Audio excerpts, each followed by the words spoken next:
Cricket প্রিয় বন্ধুরা, ইতিপূর্বে আইপিএল 2025-এর মেগা নিলামের প্রথম পর্ব শেষ। আজ থেকে শুরু হবে আইপিএলের দ্বিতীয় মেগা নিলাম, অর্থাৎ দ্বিতীয় পর্ব। দ্বিতীয় পর্বের মধ্যে দেখা যাক বাংলাদেশিদের মধ্যে কে কে দ্বিতীয় পর্বের মধ্যে ওঠে। ইতিপূর্বে আশঙ্কা করা যাচ্ছে যে বাংলাদেশের নাহিদ রানা, অর্থাৎ পেস ইউনিটের অন্যতম মাত্রায় নিয়ে যাওয়া নাহিদ রানা আজকে উঠতে পারে, অর্থাৎ দ্বিতীয় পর্বের মধ্যে নাহিদ রানাকে দেখা যেতে পারে।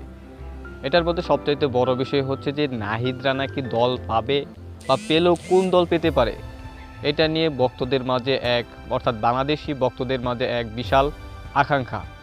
ইতিপূর্বে ধারণা করা যাচ্ছে যে নাহিদ রানা সানরাইজ হায়দ্রাবাদের হয়ে খেলতে পারে।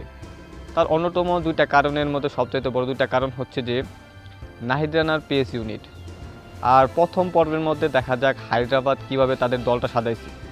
সেখানে হায়দ্রাবাদ তাদের বলার থেকে ব্যাটিং টিমটা বেশি সুন্দর মতো সাজানো হয়েছে। সেখানে ট্রাভিড head, Klaasen, Abhishek Sharma, Pat Cummins, দুর্দান্ত ভালো ভালো ব্যাটার নিচ্ছে সানরাইজ হায়দ্রাবাদ, কিন্তু তাদের অবশিষ্ট টাকা বেঁচে রেখেছে বলারদের রাখার জন্য। সেখানে অবশ্যই নাহিদ রানা পিএসসির দারুণ ভেরিয়েশনের কারণে নাহিদ রানাকে দলে দেখা যেতে পারে সানরাইজ হায়দ্রাবাদের।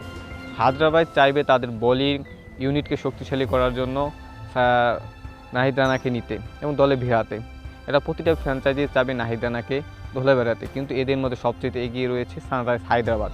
কারণ হচ্ছে ইতিপূর্বে তাদের বোলিং লাইন আপ অন্যদের থেকে পারফর্মশীল এবং ব্যাটিং দুইটার দিক দিয়ে পারফর্ম দিয়ে আনতে চাচ্ছে। দেখা যাক নাহিদ রানা অবশেষে কি সানরাইজ হায়দ্রাবাদের হয়ে খেলতে পারে নাকি।